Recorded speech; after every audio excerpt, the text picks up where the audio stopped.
I seen a creator with autism talk about that fact that, when she's out and she's being social, she looks down. She doesn't feel excited about greeting people. She's actually has anxiety over it, and she doesn't really want to look people in their eyes. And she just doesn't really want to interact with people because she doesn't want to be misunderstood or misinterpreted, and and then treated badly based on the misinterpretation. And I can relate to that. Weirdly, since I found out I was autistic, I realized I do something very weird, and it draws a lot of attention to me when I'm out, but I do not look people in their eyes ever. And I know that that's like typical autistic thing, and I'm looking right now because I'm looking at myself. But when I'm out, like say I go to a counter and I'll try to purchase something, I will look down the whole time. I will look over here. I would say, they will look at me and say thank you, and I will look up here. But do you know why I do that? I do that because I don't want to look them in their eyes. I mean, it's so simple. I could do it. I think I can look people in their eyes when I'm bonding with them, or if I already know them. I could look people in the eyes very intensely, actually. But yeah, it actually draws a lot of attention to me at the register. And being black, I think they think I'm stealing or I'm hiding something, and I say that because I live around black people in my neighborhood, but when I go shopping into the places I like to go shopping, it's mostly white people.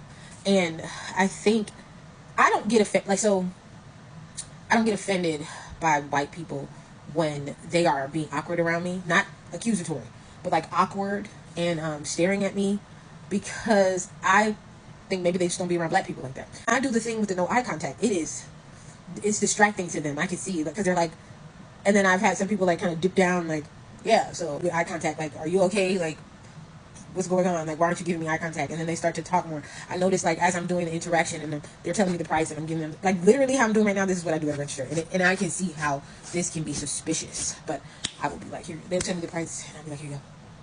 And I'm looking here right now. The person is up there, right? And I'll be like, yeah, thanks. Thank you so much. Thank you. And I'll look anywhere but their eyes. But the reason I do that is because, like, side note, like, weird thing about me. I've never been, like, I've been awkward around sex, right? Growing up, you're a child, you're not really, especially a woman child, you're not supposed to, like, be openly about sex. But I find it way more intimate to look into somebody's eyes than to have sex with them. Like, I can have sex with anybody now. I learned that about myself when I went to my whole face. I did.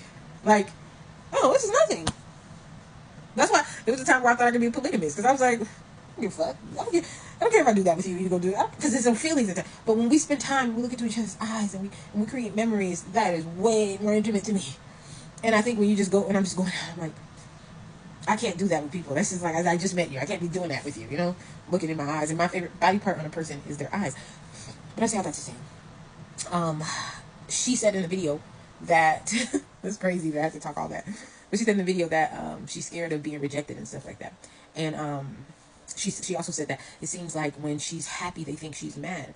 And I disagree. I don't think that they think she's mad, because I would say this something like that. Because we're noticing something. It's like with autism, we're picking up something. But I don't think that they think you're mad when you're clearly smiling at them. I think that they dislike the happiness, the niceness. And it's not because they dislike happiness or niceness, but they're used to people portraying to be nice and not being so nice. So people correlate niceness with fakeness.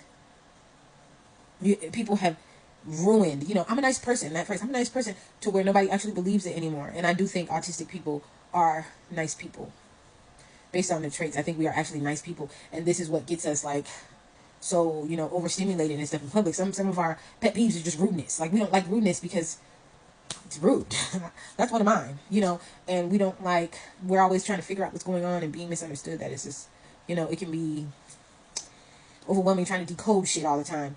So I think we just come out, we try to treat people how we wish we were treated. We're genuinely nice people. And the reality of it is, and this is why I say I do think autistic people specifically can teach the world a lot about how to communicate, what questions to ask, really caring about the why behind things that are done, and just being more thoughtful, because we're actually thoughtful people. But yeah, I don't think that they think that you're being mean if you've ever experienced that. I think that they don't buy the niceness. I don't think they buy it, because I don't buy it from people anymore. But for some weird reason, I have this ability, and I think a lot of autistic people do, to keep showing up to each person as if we've never experienced meanness from anyone else. But most people can't do that. They harbor it, and then they go, I got something for the next person. And then they do that. But I don't have nothing for the next person except a clean slate,